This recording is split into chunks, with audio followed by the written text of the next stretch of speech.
श्रीपरमात्मने नमः। शान्ताकारं भुजगशयनं पद्मनाभं सुरेशं विश्वाधारं गगनसदृशं मेघवर्णं शुभङ्गं लक्ष्मीकान्तं कमलनयनं योगविर्ध्यानगम्यं वन्दे विष्णु भवभयहरणं સર્વલોકેકનાથમ. સ્વાગત છે મિત્રો આપ સૌનું, અને આપણે સૌ સાથે મળીને એ નંદનંદન પરમાત્મા શ્રી હરિના ચરણ કમળમાં વંદન કરી સત્યનારાયણ કથાનું શ્રવણ શરૂ કરીએ.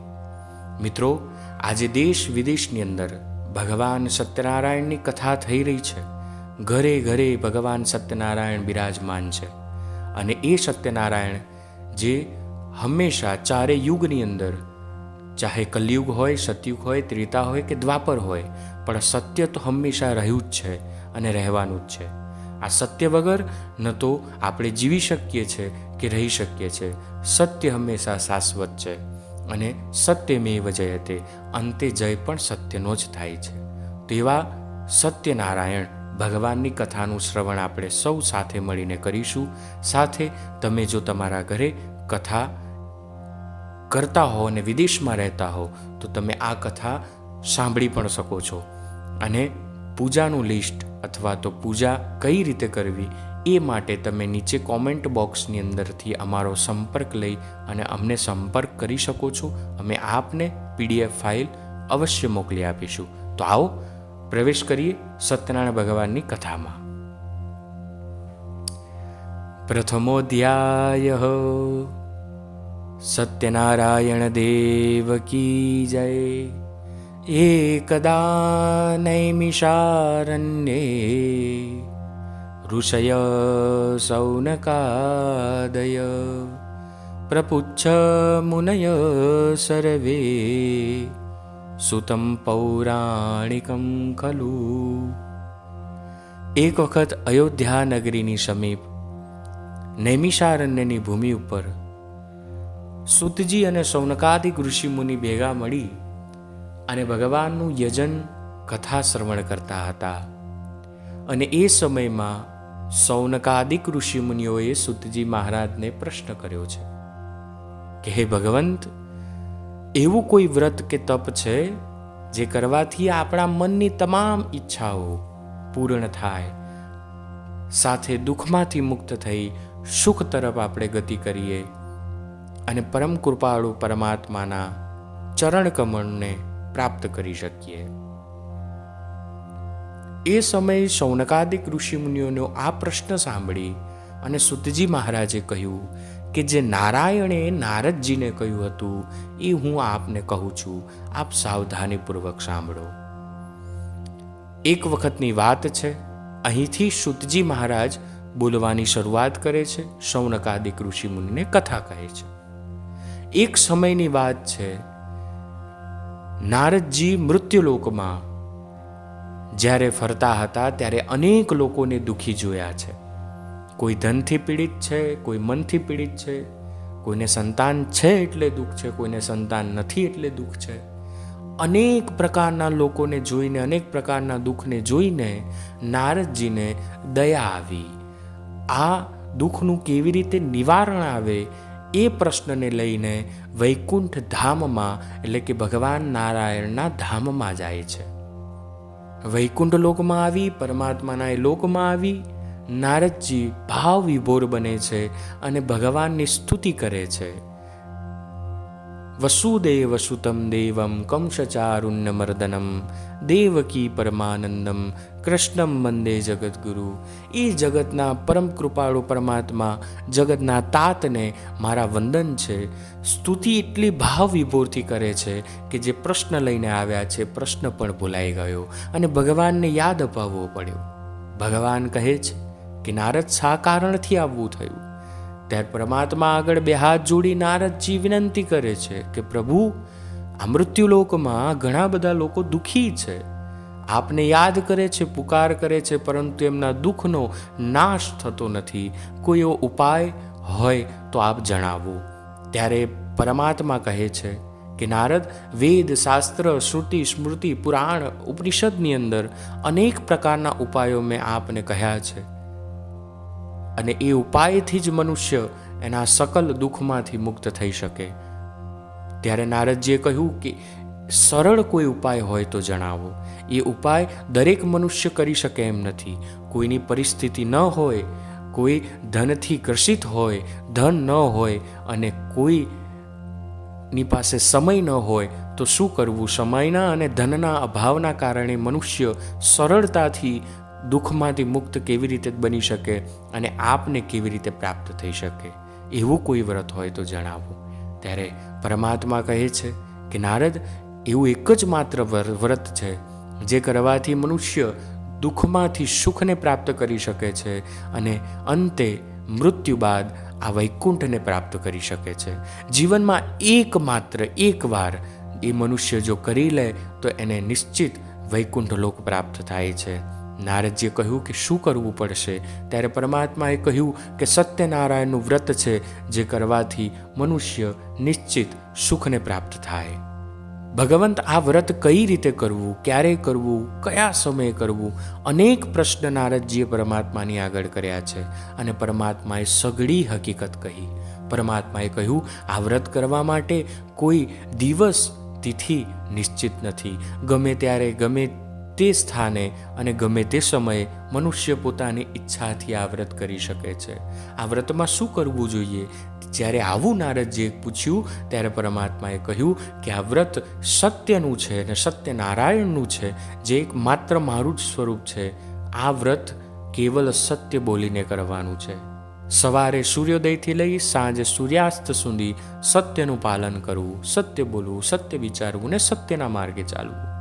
આ પ્રમાણે જો કોઈ મનુષ્ય વ્રત કરે છે, સાયંકાલે જે મારું જ સ્વરૂપ છે, સત્યનું જ સ્વરૂપ છે, એની પૂજા કરે છે, ત્રિશોપચાર, ષોડશોપચાર પૂજા કરી, પ્રસાદ ઇત્યાદિ ધરાવી, ભક્તોને પ્રસાદ વહેંચી, ભજન કીર્તન ઇત્યાદિ કરતા કરતા, નામ જપ દેતા દેતા, તુલસીના પત્ર મને અર્પણ કરતા કરતા જો આ વ્રત કરે છે તો નિશ્ચિત એ મનુષ્યની તમામ ઈચ્છાઓ પૂર્ણ થાય છે. અને મિત્રો, આ કોઈ વ્યક્તિએ વ્યક્તિગત આપેલું નિવેદન નથી, કહેલી વાત નથી. આ પરમ કૃપાળુ પરમાત્મા ઈશ્વરે આપેલું એક પ્રોમિસ છે, જે ભગવાન એમનું પ્રોમિસ ક્યારે તોડતા નથી. એ પરમાત્માએ આપેલું પ્રોમિસ છે. નિશ્ચિત આપણે જો સત્યનારાયણનું વ્રત કરીએ તો આપણને આપણા મનની તમામ ઈચ્છાઓ પૂર્ણ થાય છે. પરંતુ બની એવું રહ્યું છે કે આજ દિન સુધી આપણે સત્યનારાયણની કથા કરીએ છીએ પરંતુ વ્રત કરતા નથી. વ્રત શું છે? તો સત્યનું પાલન. નિત્ય તમે સત્ય બોલો. જે દિવસે તમારો સત્ય બોલશો એ દિવસ તમારું સત્યનારાયણનું વ્રત થશે. આપણે કેવલ કથા કરીએ છીએ અને એટલા માટે જ આપણી મનની ઈચ્છાઓ પૂર્ણ થતી નથી. વ્રત લખેલું છે, વ્રત કહેલું છે, કથા નથી કહી. આ 5 અધ્યાયની અંદર જેટલા પણ પ્રસંગો આવે છે અને જેટલા પણ લોકો આવે છે, બધા જ લોકોએ વ્રત કર્યું છે, કોઈએ કથા કરી નથી. માટે એ બધા જ લોકોને વ્રતનું ફળ મળ્યું છે. આ બ્રાહ્મણને પણ વ્રતનું જ ફળ મળશે, આમ કઠિયારાને પણ વ્રતનું જ ફળ મળશે, જે વાણીઓ છે એને પણ વ્રતનું જ ફળ મળશે.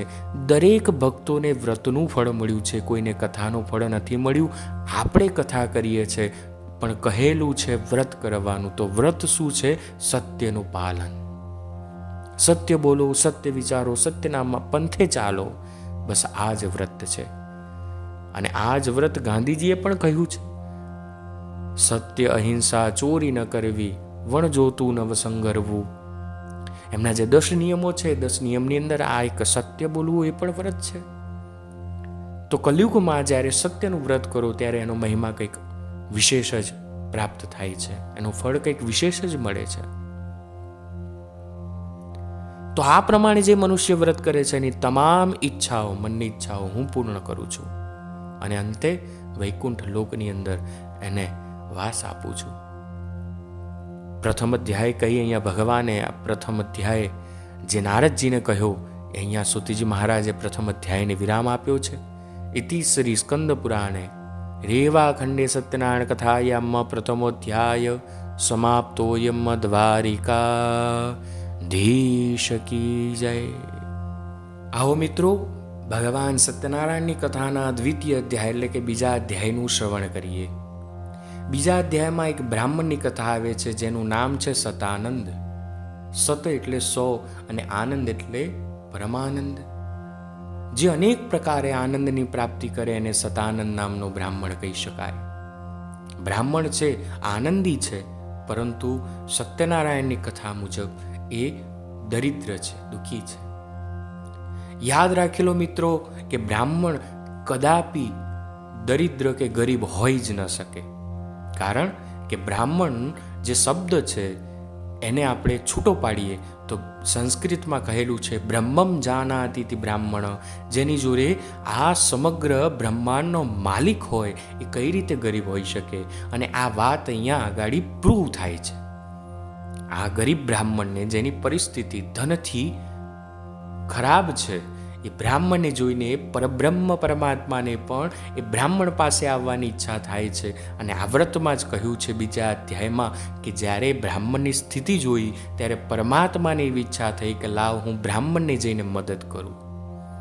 જે સાચો બ્રાહ્મણ હોય, જે લોભ અને લાલચ ન રાખતો એવો બ્રાહ્મણ હોય, શુદ્ધ બ્રાહ્મણ જેને કહી શકાય, એની પાસે પરમાત્મા હંમેશા હોય જ છે.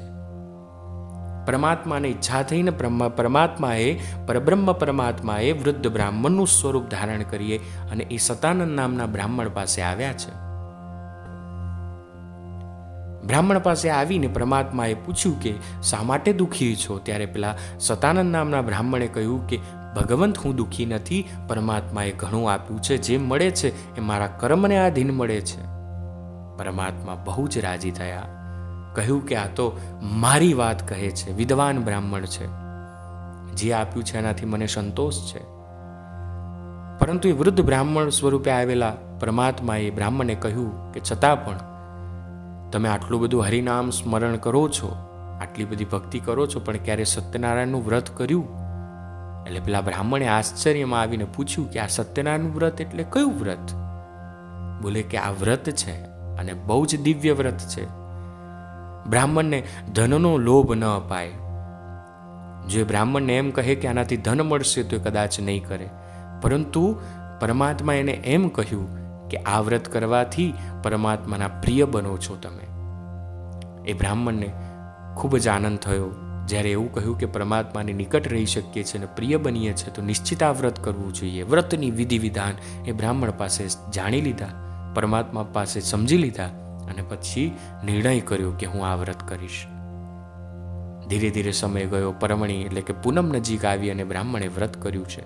મિત્રો, આમ ભગવાને કોઈ તિથિ નિશ્ચિત કરી નથી આ વ્રત માટે, ગમે ત્યારે થઈ શકે. પરંતુ જો આપ કરાવવા માંગતા હો તો એના માટે, અથવા તો કરવા માંગતા હો તો એના માટે ઉત્તમમાં ઉત્તમ તિથિ હોય તો એકાદશી અથવા તો પૂર્ણિમા. આ દિવસે જો આપ સત્યનારાયણનું વ્રત કરો છો તો વિશેષ લાભ આપે છે. આ બ્રાહ્મણે પરવણી નક્કી કરી હતી કે પૂર્ણિમા જ્યારે આવે ત્યારે હું વ્રત કરીશ, અને નજીકમાં જે પૂર્ણિમા આવતી હતી એ જ દિવસે આ બ્રાહ્મણે ભગવાન સત્યનારાયણનું વ્રત કર્યું. સતાનંદ નામના બ્રાહ્મણે આ વ્રત કર્યું. વ્રત કરવાથી એનો એ મહિનો એટલે કે માસ ખૂબ જ સારો ગયો. ધન પણ પ્રાપ્ત થયું, પરિવારમાં સુખ શાંતિ ભર્યું વાતાવરણ બની રહ્યું, એને આનંદ થયો.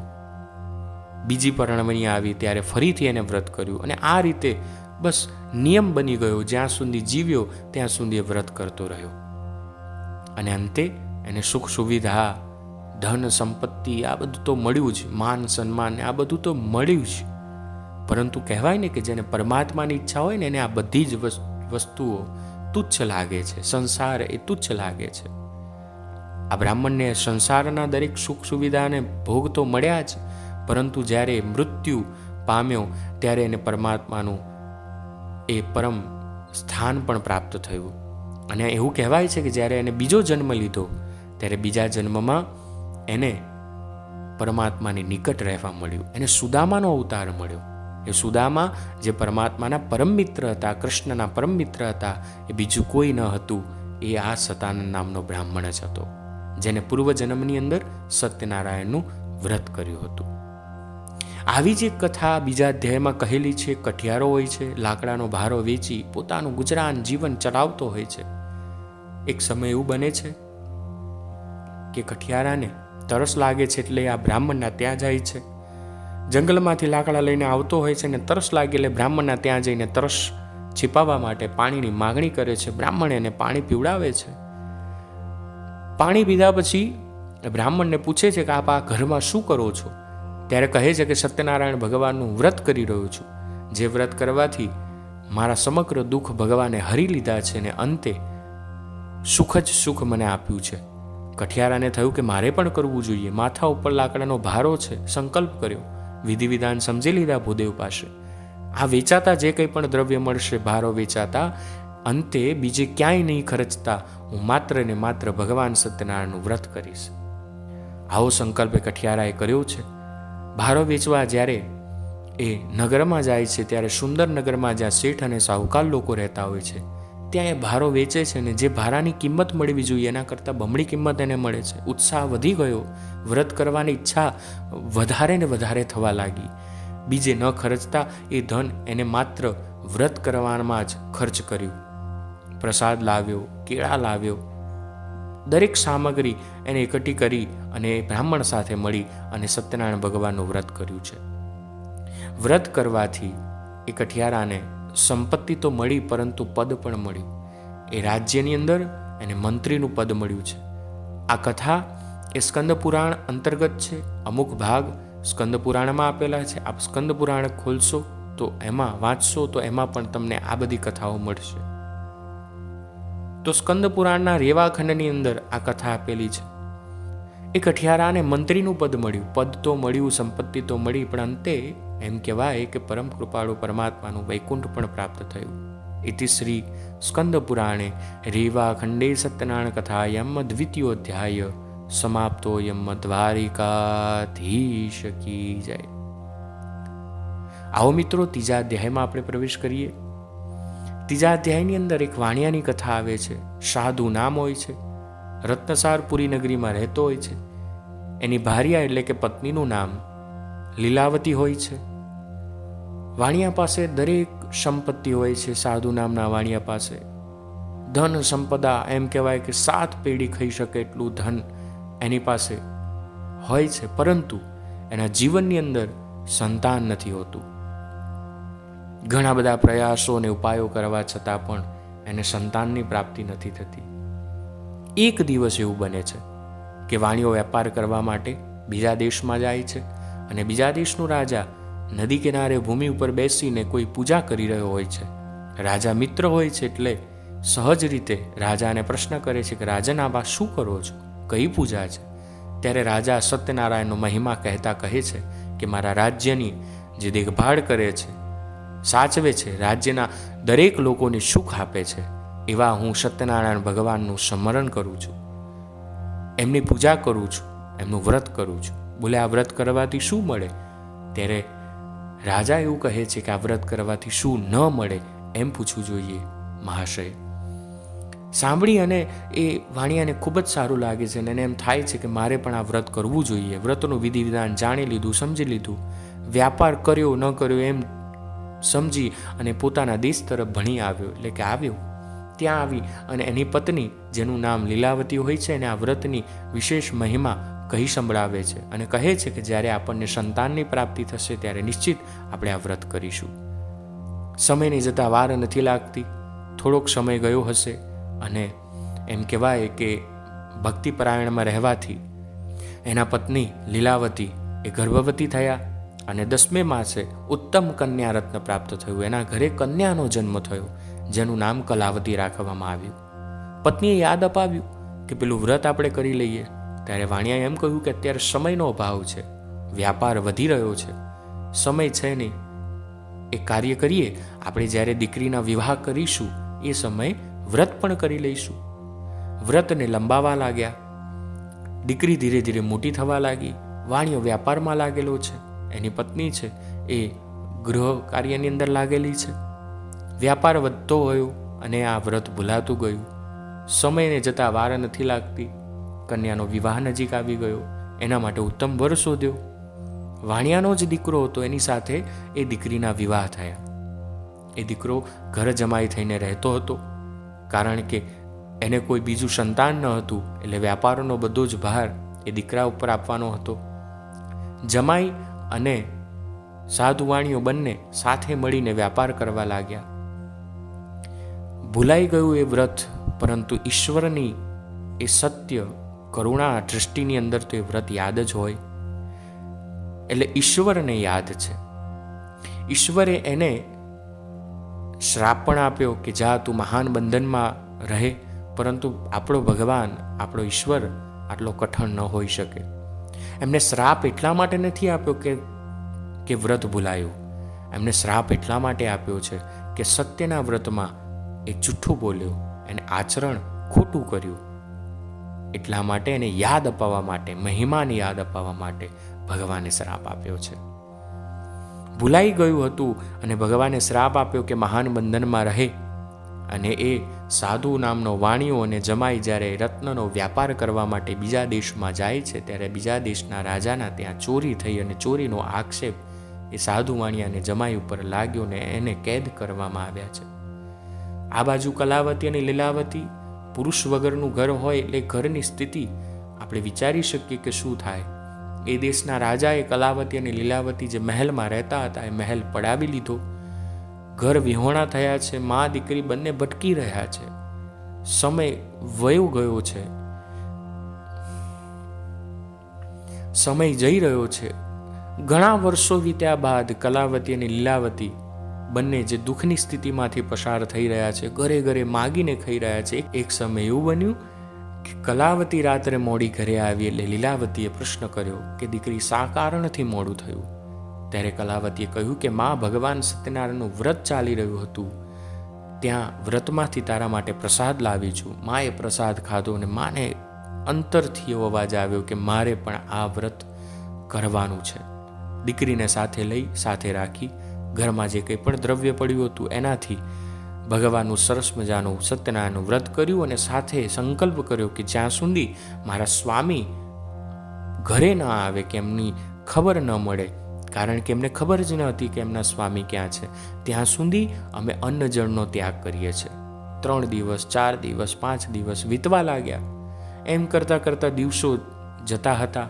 ભગવાનને પણ દયા આવી. ભગવાને ત્યાં રાજાને સ્વપ્ન આપ્યું કે સવાર થતાં જ સૂર્યોદય સમયે વાણિયાના બંને પુત્રોને તમે મુક્ત કરજો, નહીં તો તમારા રાજપાટ સ્ત્રી પુત્ર સહિત તમારો નાશ કરીશ. કારણ કે તમારા ત્યાં જે ચોરી થઈ છે એ વાણિયાએ નથી કરી, એ કોઈ બીજા ચોરી કરી હતી ને આ નિર્દોષ ઝડપાઈ ગયા છે. રાજા ભયભીત થયો. સવાર થતાની સાથે જ સિપાહીઓને હુકમ કર્યો કે જાઓ, પેલા બંને વાણિયાના દીકરાઓને મુક્ત કરો અને એમનું જે કંઈ પણ ધન લીધું છે એના કરતાં બમણું ધન એમને આપો અને એમને રજા આપો. વાણિયાને મુક્ત કર્યા છે. ધન જે લીધું હતું એ તો આપ્યું જ, પણ એની સાથે રાજભંડોળમાંથી અનેક પ્રકારના રત્નો, મુદ્રાઓ, સુવર્ણ મુદ્રાઓ બધું અર્પિત કરી અને ક્ષમા માગીને કહ્યું છે કે તમે હવે તમારા દેશે જઈ શકો છો. ભયથી વાણિયાના બંને દીકરા એટલે કે સાધુ વાણિયોને એનો જમાઈ કાંઈ બોલ્યા નહીં. રાજાને વંદન કરી ત્યાંથી એ પોતાના દેશ તરફ પ્રયાણ કરવા લાગ્યા. ઇતિ શ્રી સ્કંદ પુરાણે રેવાખંડે સત્યનારાયણ કથાયામ તૃતીયોધ્યાય સંપૂર્ણમ. શ્રી કૃષ્ણાર્પણમસ્તુ. દ્વારિકાધીશ કી જય. સાધુ વાણિયો અને જમાઈ રાજાના આપેલું ધન લઈ અને બરાબર નદીના કિનારે આવે છે અને ત્યાં ભગવાનને ઈચ્છા થાય છે કે લાવ પરીક્ષા લો. મિત્રો યાદ રાખજો, જ્યારે તમારા સુખનો સમય હોય ને ત્યારે ઉપરવાળો ઈશ્વર તમારી પરીક્ષા લેવા એકવાર તો આવે જ છે. તમારો દરવાજો એકવાર તો ખખડાવે જ છે.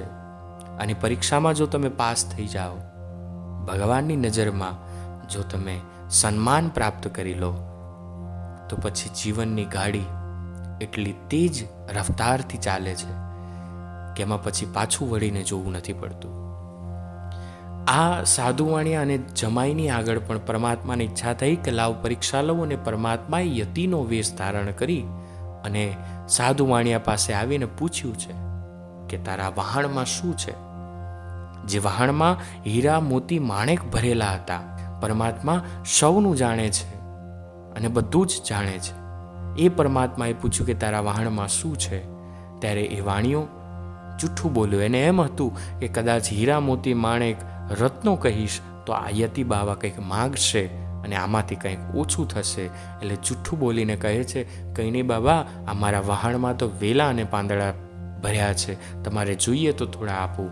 પરમાત્માએ કહ્યું કે ધિક્કાર છે તારી સંપત્તિ ઉપર, પણ તું જૂઠું બોલ્યો, હજુ પણ સત્ય બોલવાનું નથી શીખ્યો.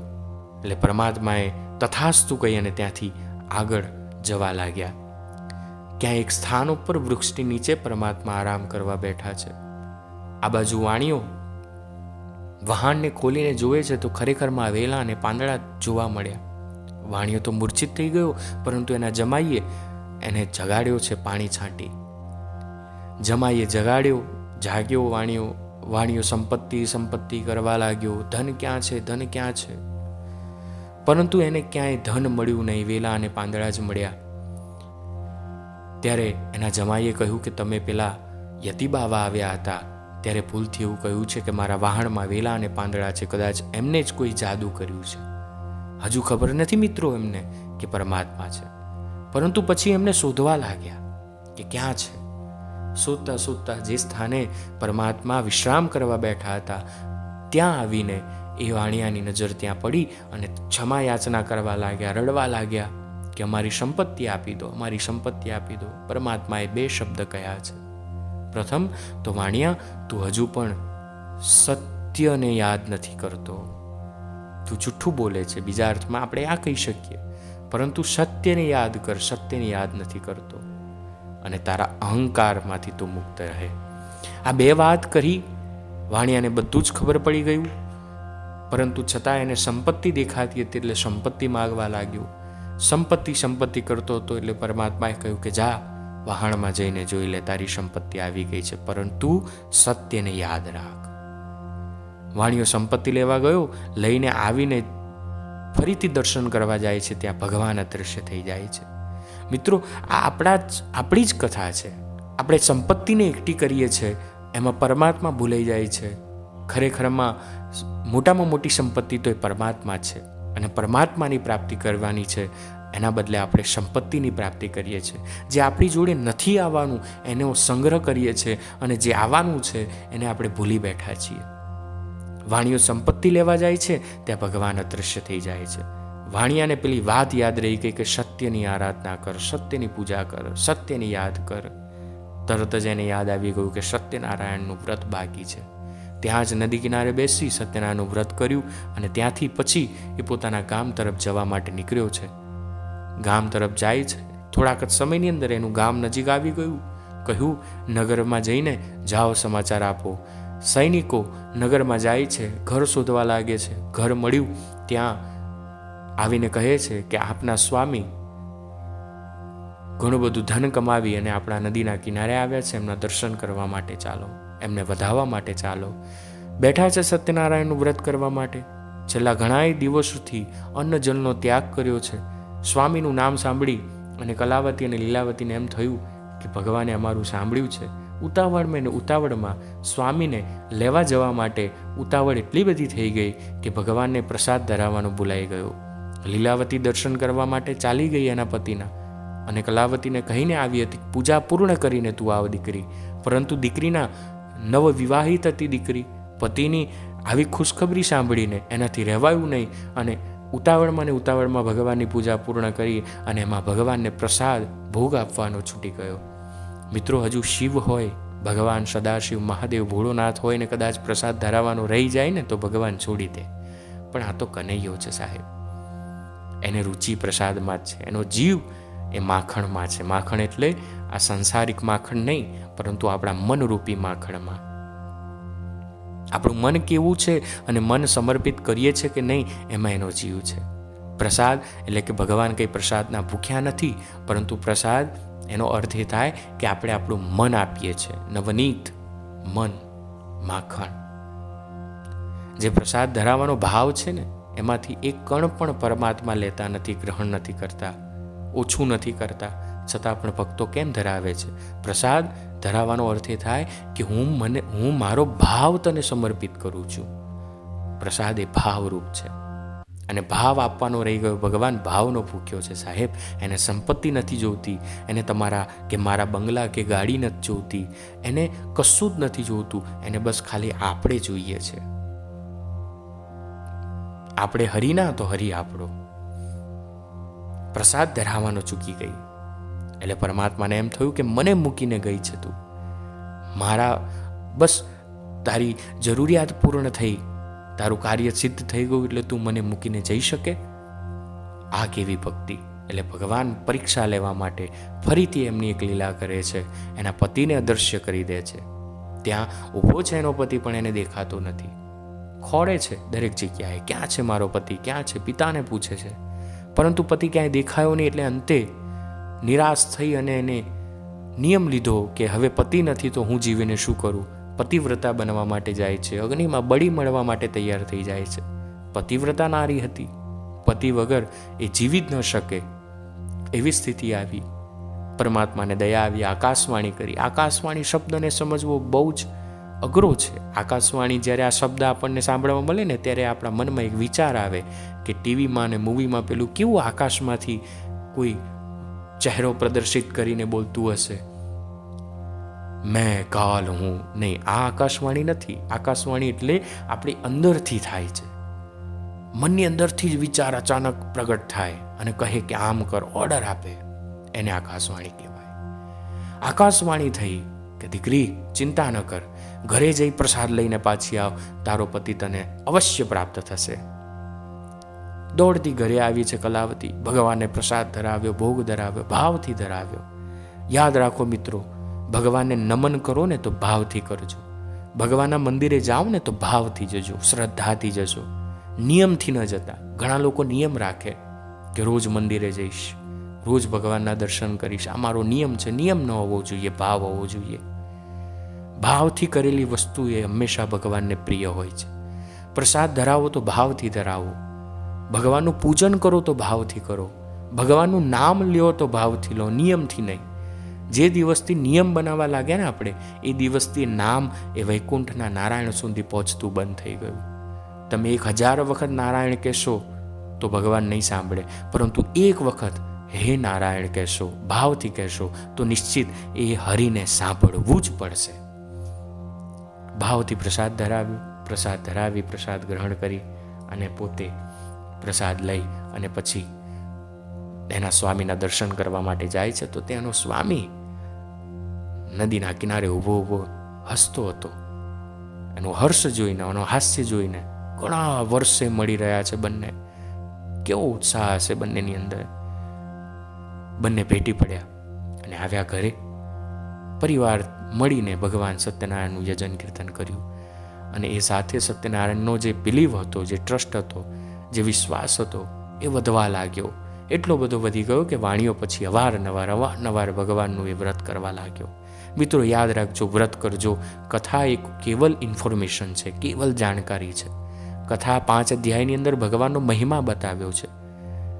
ઉદાહરણ આપું તો કોઈ રોગ થયો હોય અને રોગની દવા આપણને ખબર હોય ને દવા આપણે લઈને આવીએ તો દવા ગળવાથી રોગ મટે છે, યાદ રાખો.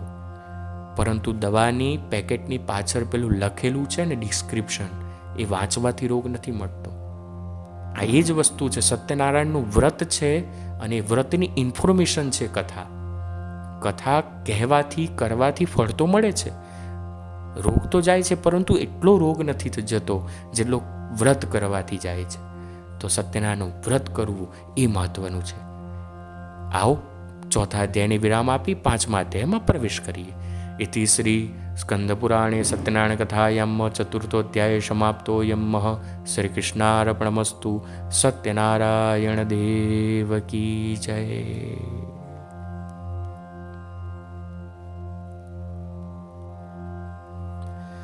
મિત્રો 5મા અધ્યાયમાં તુંગધ્વજ રાજાની કથા આવે છે. રાજા ખૂબ જ વિશ્વાસથી પ્રજાનું પાલન કરનાર, પ્રજાને પોતાના સંતાનની જેમ રાખે એવો એ પવિત્ર રાજા. પરંતુ એના જીવનમાં બનેલી એક ઘટનાના કારણે એ રાજાએ બધું જ ગુમાવવું પડ્યું. એ કથા આ 5મા અધ્યાયમાં છે. એક વખત એવું બન્યું કે રાજા શિકાર કરવા માટે જંગલમાં જાય છે. શિકાર તો કોઈ મળતો નથી, પરંતુ ચૈત્ર માસ હોય છે જેમાં ગરમી વિશેષ હોય, સૂર્યનારાયણની કૃપા વધુ પડતી હોય છે, અને એ ગરમીના કારણે થકાન અનુભવ્યો. વિશ્રામ કરવા માટે એક વૃક્ષ નીચે બિરાજમાન થયો. સામેના વૃક્ષ તરફ એ સ્થાનના જંગલના ગોવાળિયાઓ ભેગા મળી અને ભગવાન સત્યનારાયણનું યજન કરતા હતા. રાજાને પોતાની સન્મુખ જોઈને ગોવાળિયાઓનો ઉત્સાહ વધી ગયો કે આપણા ગામનો, આપણા દેશનો રાજા બેઠો છે. સત્યનારાયણનું વ્રત પૂર્ણ થયું. પ્રસાદ વહેંચવાની જ્યાં શરૂઆત થાય છે ત્યાં બધા જ ગોવાળિયાઓ એવું નક્કી કર્યું કે પહેલો હક એ રાજાનો, કેમ કે રાજા એ પણ વિષ્ણુનું જ સ્વરૂપ કહેવાય છે. તો લાવો પહેલો પ્રસાદ આપણે રાજાને આપીએ. સન્માનની સાથે રાજાને પ્રસાદ આપવા માટે જાય છે. રાજાએ પ્રસાદ લીધો નહીં, ત્યાં જ રહેવા દીધો. એક અહંકાર હતો રાજામાં. માણસ ગમે એટલો સારો હોય, ગમે એટલો સ્વભાવે ખૂબ જ સારો હોય, ખૂબ જ એને પરમાત્માએ આપ્યું હોય, સંપત્તિ આપી હોય, હળવા મળવામાં બધી જ રીતે સારો હોય, પણ એક ગુણ, કેવલ એક ગુણ એ માણસને પછાડે છે. નથી કહેતા આપણે વાતમાં કે માણસ આમ બહુ સારો, સ્વભાવે બહુ જ સારો, પણ એનામાં અહંકાર ખરો, થોડો અહંકાર, ઈગો ખરો. એમ આ રાજા ખૂબ સારો હતો, પરંતુ એનામાં અહંકાર કે હું રાજા છું. એ અહંકારના કારણે પ્રસાદ ન લીધો, ત્યાં જ રહેવા દીધો. હું રાજભોગ 56 ભોગ ખાનારો અને આ પ્રસાદ ખાઉં, એમ કરીને રહેવા દીધો. હવે આ બાજુ રાજા એવું વિચારે છે કે હું આ પ્રસાદ ના લઉં, ને ઓલી બાજુ વૈકુંઠમાં બેઠો બેઠો મારો પરમાત્મા એવું વિચારે છે કે રાજા પ્રસાદ ના કેમ લે, એને પ્રસાદ લેવડાવ. મારો પ્રસાદ એ ભાગ્ય હોય એને મળે છે, ને રાજા મને પ્રિય છે, ને મારે રાજાને પ્રસાદ અપાવવો છે. તો કરવું શું? પરમાત્માએ લીલા કરી. જો મિત્રો, ભગવાનની લીલા, ભગવાન તમને દુઃખ આપે ને તો હંમેશા એવું ન સમજવું કે દુઃખ આપણને ખરાબ રીતે આપ્યું છે, કે ભગવાન નારાજ છે એટલે આપ્યું છે. ભગવાન દુઃખ એટલે પણ આપતા હોય કે આપણે ભગવાનના થોડા નિકટ જઈએ. નિકટ જ્યારે બોલાવવા માંગે ને ત્યારે ભગવાન દુઃખ પણ આપે છે. એટલે દુઃખનો સમય આવે ને એમ પણ આપણે સુખમાં તો એને યાદ કરતા નથી, હરખાઈ જઈએ ને ભૂલી જઈએ. નથી કહેતા સુખાવસાને ઇદમેવ સારમ, દુઃખાવસાને ઇદમેવ જ્ઞેયમ, દેહાવસાને ઇદમેવ જાપ્યમ, ગોવિંદ દામોદર માધવેતિ. સુખ આવે ત્યારે છલકાઈને આપણે પરમાત્માને આમ ઠેકાણે કરી દઈએ છીએ, અને દુઃખ આવે ને ત્યારે બધું ભૂલીને આપણે પાછા પરમાત્મા જોડે જતા રહીએ છીએ. એટલે જ્યારે દુઃખ આવે ને ત્યારે સમજવાનું કે ભગવાન આપણને બોલાવવાની કોશિશ કરે છે. ભગવાન એમ કહે છે કે આવતો રે, આવતો રે, આવતો રે મારા દીકરા. આવું જ્યારે ભગવાનને વહાલ આવે ને ત્યારે દુઃખ આપે. રાજાને દુઃખ આપ્યું, શું આપ્યું? તો જે અહંકાર હતો એના અહંકારને ભગવાને હરી લીધો. ભગવાનનું નામ હરી છે, અને બધું હરે જ છે. એ અહંકારને હરવા માટે ભગવાને સૌથી પહેલાં તો જેના ઉપર એને અહંકાર હતો એ જ વસ્તુ એની પાસેથી હરી લીધી, રાજ્ય હરી લીધું. યુદ્ધ થયું, યુદ્ધમાં રાજા હાર્યો, અને હાર એવી ભયંકર મળી કે એને એના સંતાન ગુમાવવા પડ્યા. એની પત્ની હતી, એ બધું હવે જતું જ રહ્યું છે, રાજ્ય રહ્યું નથી. ધન વિહોણો, રાજ્ય વિહોણો થયો એટલે એની પત્નીઓ પણ બધી છોડીને, રાણીઓ પણ જવા લાગી. રાજા એકલો થઈ ગયો. એકલો થઈ ગયો એટલે હવે માગીને જે કંઈ પણ મળે એનાથી એનું ઘર ચલાવતો. ક્યારેક મળે, ક્યારેક ન મળે, ક્યારેક એમની ભૂખ્યું સૂઈ જવું પડે. ભિક્ષુક જેવી હાલત થઈ ગઈ. ફરતા થોડાક સમય પછી એ જ ઠેકાણે ત્યાં આવ્યો જ્યાં આ ભગવાન સત્યનારાયણનું વ્રત ચાલતું હતું. ફરીથી એ જ દ્રશ્ય એને જોયું. પહેલા પ્રસાદ નહોતો લીધો, હું ના લઉં, હું ના ખાઉં, પરંતુ હવે એ જ પ્રસાદ માટે રાહ જોઈને બેઠો છે, કારણ કે ખાવા માટે એની પાસે કાંઈ બીજું છે નહીં. પહેલા એને પ્રથમ પ્રસાદ આપવામાં આવ્યો હતો, પરંતુ હવે એ ભિક્ષુક છે એટલે એને હવે છેલ્લે પ્રસાદ આપવામાં આવે છે, અને હવે તો બહુ સારી રીતે પ્રસાદ ખાવા લાગ્યો. પત્યો ને તો બીજો માંગ્યો કે લાવો બીજો આપો. એ પ્રસાદ ભગવાને લેવડાવ્યો, પછી ભગવાનનો એ પ્રિય બન્યો, અને પછી એ ગોવાળિયાઓ સાથે મળીને એને વ્રત પાછું ફરીથી કર્યું કરી અને પછી ગોવાળીઓને જ સાથે રાખી એ જ રાજ્ય ઉપર ફરીથી ચડાઈ કરીને રાજ્ય પાછું લીધું અને ફરીથી એ રાજા બની આ લોકમાં સર્વસુખ ભોગવી અંતે સત્યપુર વૈકુંઠમાં ગયો છે. મિત્રો, આ સત્યનારાયણની કથા છે. સત્યનારાયણની કથા જે કહે છે, સાંભળે છે, એ નિશ્ચિત સુખને પ્રાપ્ત થાય છે. પરંતુ યાદ રાખજો, વ્રત પણ એ જ પ્રમાણે કરવું જોઈએ. કેવલ કથાનું મહત્વ નથી, વ્રતનું મહત્વ છે. અને એટલા માટે જ હું તમારી આગળ એક શાશ્વત પ્રશ્ન મૂકીને જઉં છું, જેનો જવાબ મેં ઓલરેડી આ 5 અધ્યાયમાં આપી દીધો છે. રિવાઇન્ડ કરીને આપ સાંભળી શકો છો, યા તો પછી જ્યારે પણ આપની ઈચ્છા હોય, સમય હોય ત્યારે સાંભળજો. પ્રશ્ન એ છે કે આપણે અત્યારે કથા કરીએ છીએ, કે સાંભળીએ છીએ, કે કહીએ છીએ, કે કરાવીએ છીએ, પરંતુ જે સમયે સાધુ નામનો વાણિયો, બ્રાહ્મણ, રાજા, કઠિયારો, આ લોકો જ્યારે વ્રત કથા કરતા હશે, એ સમયે કયા 5 અધ્યાયનું વાંચન કરતા હશે? આપણે આ 5 અધ્યાય વાંચીએ છીએ, સાંભળીએ છીએ, એ લોકો કયા સાંભળતા હશે, વાંચતા હશે? આપણે એમના સાંભળીએ છીએ, વાંચીએ છીએ, એ લોકો કોના વાંચતા હશે, સાંભળતા હશે? આ પ્રશ્ન ખૂબ વિચારવા જેવો છે. એનો જવાબ સરળ છે, હું તમને આપીને જ જઉં છું. એનો જવાબ એક જ છે કે એ કોઈ કથા નહોતા કરતા, એ માત્ર વ્રત કરતા હતા. એ માત્ર વ્રત કરતા હતા, અને આપે પણ વ્રત જ કરવું જોઈએ. તો મિત્રો, ખૂબ ખૂબ ધન્યવાદ. વ્યાસજી એસ્ટ્રોલોજી યુટ્યુબ ચેનલની અંદર જોડાવા માટે. વિડીયોને, ઓડિયોને લાઈક જરૂર કરજો, શેર જરૂર કરજો. કોઈને કથા કરાવી હોય તો આ કથા આપ સાંભળી શકો છો. કેવું લાગ્યું કોમેન્ટ બોક્સમાં અવશ્ય જણાવજો, અને ચેનલને સબસ્ક્રાઈબ કરતા રહેજો. જય શ્રી કૃષ્ણ. રાધે રાધે. સત્યનારાયણ દેવ કી જય. નમઃ પાર્વતી પતये. હર હર મહાદેવ.